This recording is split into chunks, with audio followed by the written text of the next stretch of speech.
Now the topic is for center of mass for two particles. अगर दो particles के लिए center of mass निकालते हैं तो मैंने क्या किया, consider a two system of particle, दो system of particle मान लिए of masses m1 and m2. अब इनको इस तरीके से करता हूं मैं,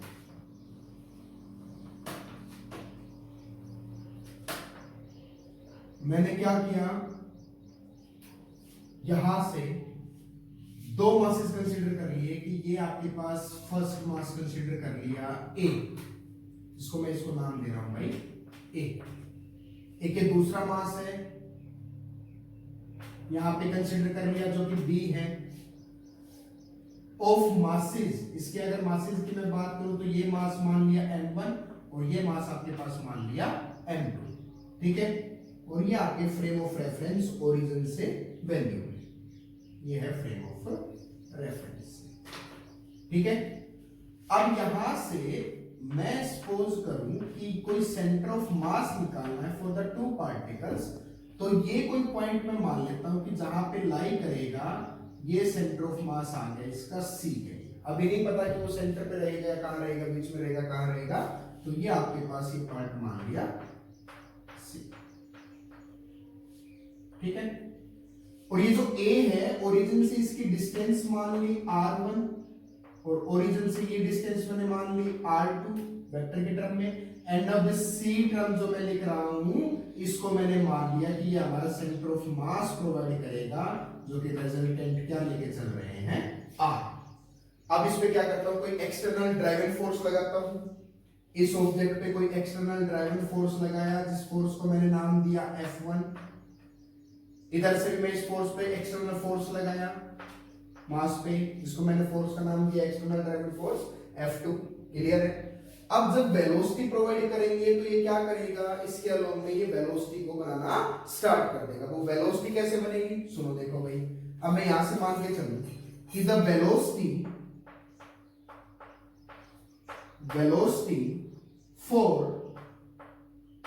मास m1, अब मास m1 के लिए वो वेलोसिटी क्या रहेगी, मुझे पता है कि velocity v1 is equal to में v1 क्या रहेगा, डिस्प्लेसमेंट अपॉन टाइम।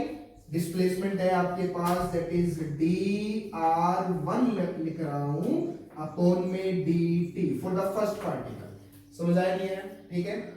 और इसी तरीके से velocity of the second particle लिख सकता हूं, v2 क्या आ गया, v2 आपके पास आ गया दैट इज dr2 अपॉन में dt। समझ आया नहीं है, क्लियर है सभी को, ठीक है। ये वेलोसिटी प्रोवाइड हो गया। बट अगर वेलोसिटी है और साथ में कंटेन कर रहा है मास, तो आपके पास क्या करेंगे, अब वो मास कंटेन कर रहा है और साथ में वेलोसिटी, तो क्या बना देंगे, मोमेंटम। तो मैं यहां से लिखता हूं कि मोमेंटम, जिसको p से लिखता हूं, for masses m1 and m2 with velocity, कौन सी वेलोसिटी, v1 एंड v2। तो क्या बन के आएगा, अगर मैं p1 लिखना चाहूं, momentum p1 for the first particle, तो मास आपके पास आ गया m1 हो गया, वेलोसिटी फर्स्ट पार्टिकल की आपके पास क्या है, दैट इज dr1 अपॉन में dt। आया समझ, ठीक है। और अगर यहां से मैं लिखूं p2, momentum of the second object, momentum of the second object क्या रहेगा, मास आपके पास क्या है m2 इनटू वेलोसिटी आपने लिख रखी है dr2 बाई dt। समझ आया नहीं आया, क्लियर है सभी को, ठीक है। अब यहां से अगली मोमेंटम आ गया। अब जब मैं अगर ऑब्जेक्ट को कोई एक्सटर्नल ड्राइविंग फोर्स दे रहा हूं तो उन मॉलिक्यूल्स के बीच में एक इंट्रामोलिकुलर फोर्स होगा, जिसको मैं दूसरे टर्म में समझाने के लिए बताऊं कि ग्रेविटेशनल फोर्स होता है अगर दो मासेस को एक साथ रख दिया जाए, तो वो मासेस आपके पास क्या करेंगे, एक इंटरमोलिकुलर फोर्स लगाते हैं, जिसको मैं कहूं inter. So here masses applies the internal force, internal force लगाएंगे किस क्रम में, जिसको मैं यहां से लिख रहा हूं कि F12 का मतलब समझे। अब F12 का मतलब है फोर्स ऑन वन, ये है ऑन वन ड्यू टू किसकी वजह से, सेकंड ऑब्जेक्ट की वजह से, ड्यू टू सेकंड ऑब्जेक्ट। और दूसरा फोर्स लगाएगा F21, ये कौन सा फोर्स रहेगा, ये फोर्स रहेगा ऑन सेकंड ड्यू टू किसकी वजह से, first object of mass m। समझ आया नहीं है? तो F12 on first due to second, अब ये ऑन फर्स्ट इस पे फोर्स लग रहा है ड्यू टू सेकंड, तो ये वाला फोर्स, मतलब यहाँ पे ये जो फोर्स लग रहा है वो आपके पास है F12 की force on one due to second, ठीक है। और ये आपके पास जो फोर्स लगाएगा ये लगाएगा F21, ये कौन सा फोर्स है, force on second due to first की वजह से जो फोर्स लग रहा है, ठीक है, समझ आया। अब जो मोमेंटम होता है, अब according to the Newton second law, according to Newton second law, Newton का सेकंड लॉ क्या कहता है, न्यूटन का सेकंड लॉ स्टेट करता है कि rate of change of momentum upon में टाइम जो रहेगा डायरेक्टली प्रोपोर्शनल किसके होता है, फोर्स के। अब यहाँ पे मोमेंटम दो ले रखे विद द मास, तो मैं यहां से लिखना स्टार्ट करता हूं, therefore d by dt of p1, अब p1 आपके पास m1 इनटू में dr1 by dt है या नहीं है, यही है m1 dr1 by dt is directly proportional, या मैं कहूं बराबर ही होगा कांस्टेंट k की वैल्यू अगर सीधे यूनिट में 1 मान ली जाए, देन फोर्स क्या लग रहा है ऑन द फर्स्ट पार्टिकल, जो फोर्स लग रहा है F1 प्लस में F21, F1 जो एक्सटर्नल फोर्स मैंने लगाया प्लस में जो इंटरनल फोर्स आपस में लग रहा है वो लग रहा है F21, समझ आया नहीं आया।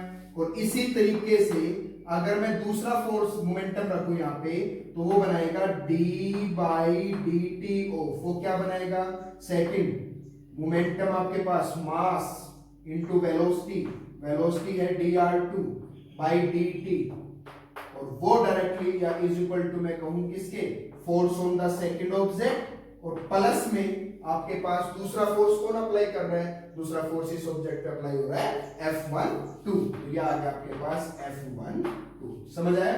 इसको थोड़ी देर के लिए इक्वेशन नंबर A मान लिया, इसको B मान लिया, ऑन एडिंग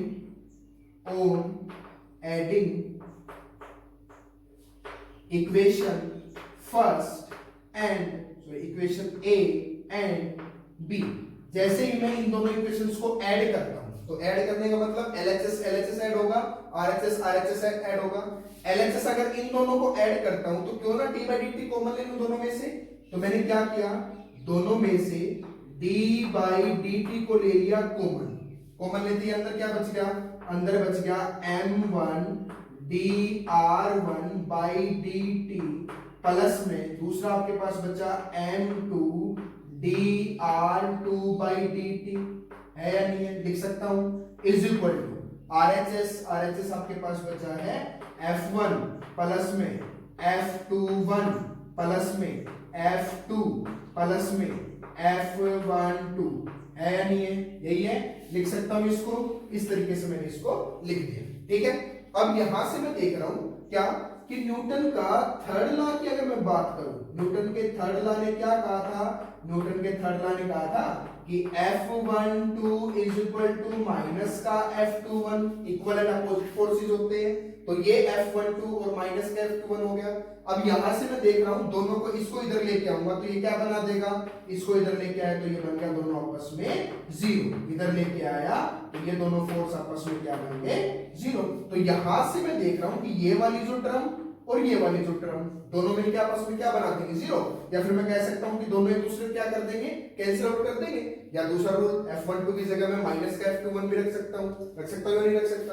अब यहां पे वैल्यू पुट करता हूं, देन नेक्स्ट ये बनेगा आपके पास आगे d by dt मैंने कॉमन लिया था, अब यहां पे भी d by dt है, यहां पे भी d by dt, तो क्यों ना एक बार d by dt दोबारा कॉमन ले लिया, तो ये बन जाएगा d स्क्वायर अपॉन में dt का स्क्वायर, बनेगा या नहीं बनेगा, ठीक है, दोबारा कॉमन लेती। अब अंदर जो बचा है वो लिख देता हूं, अंदर बचा आपके पास m1 r1 प्लस में m2 r2 बचा, ठीक है, is equal to F1 plus में F2। क्यों?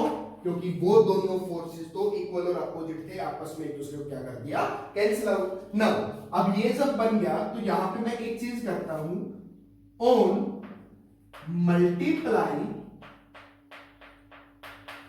एंड